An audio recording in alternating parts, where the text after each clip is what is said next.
Ria, can you say something about the path of love as opposed to the path of meditation?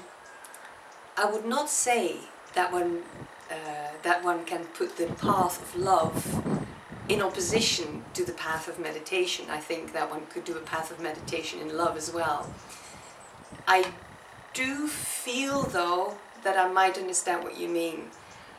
The path of love, the way I see it, is a path of very practical spirituality. It doesn't mean that one sits oneself in a cave somewhere in the Himalaya. It doesn't mean that one goes into a monastery and retreats from the world.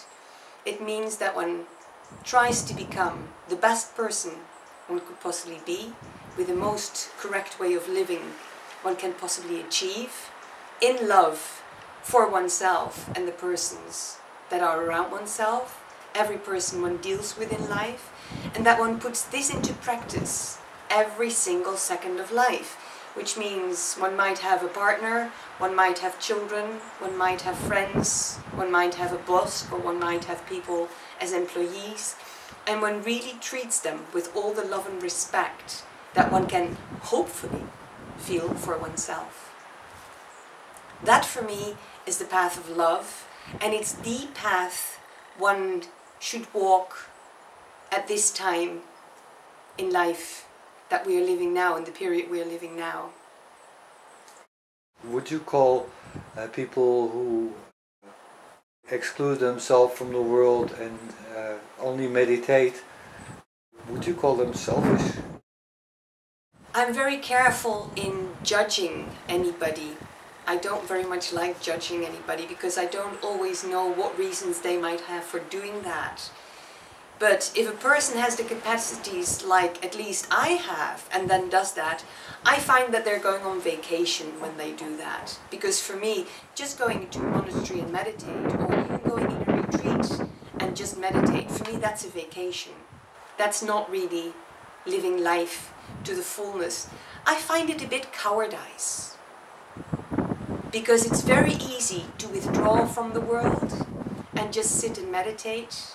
It's far more difficult to take up all the challenges of a normal life that every person has to deal with and then deal with them rightly, so that when actually everything that one has learned inside shows to other people without even teaching it, but just really showing, so that one becomes one of these examples that people appreciate, maybe even admire, and hopefully want to follow in their own conduct.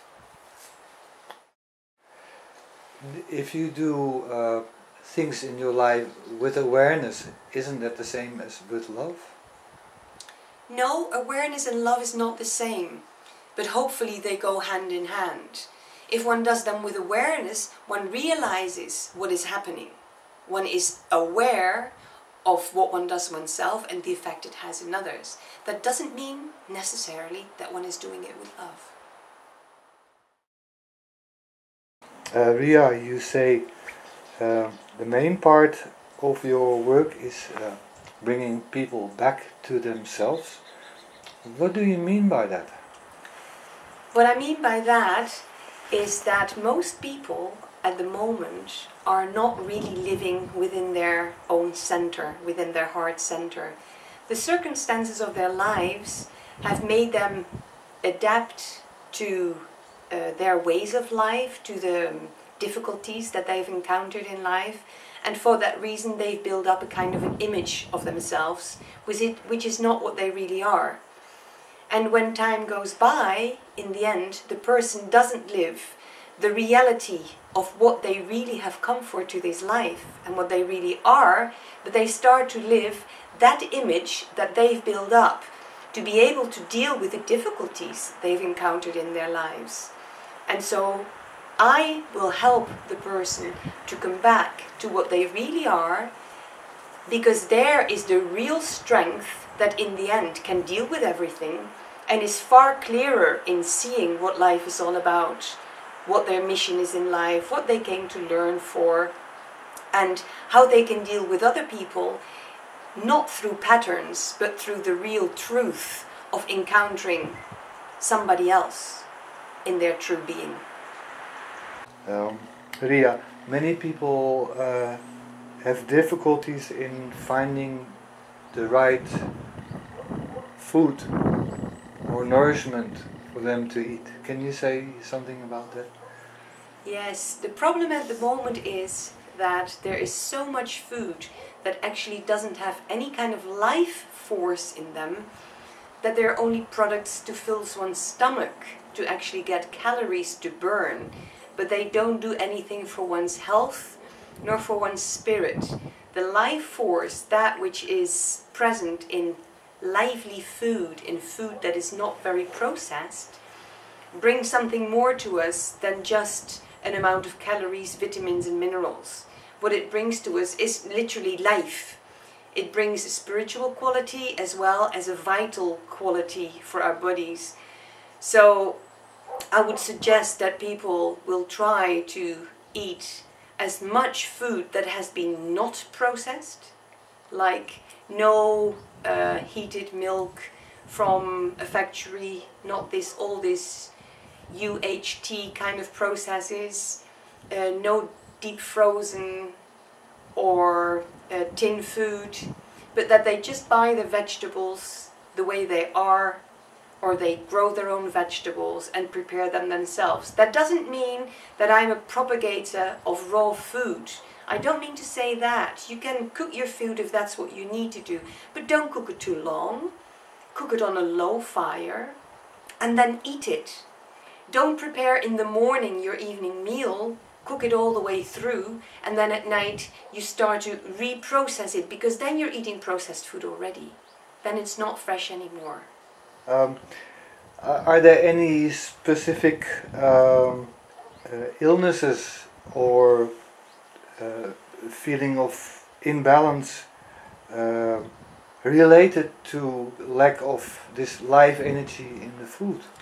Well, anything that has to do with the liver especially has to do with processed food. Well, maybe I should say it the other way around. Processed food will cause especially liver illnesses. For many people it is not easy to detect. The only thing they notice is that they are so tired, and they're tired almost all day long, every day of the week. That normally has to do with the liver, and that comes partly from processed food. It obviously also can come from other things like drinking too much alcohol, taking too much sugar. Sugar is one of the poisons of our age, because it's processed sugar. Because if we would just have cane sugar that comes from bio or biodynamic cultures, it's not even that bad, as long as we don't eat it in excess. And anything in excess is bad anyway. Even healthy food in excess is still an excess. What is your secret?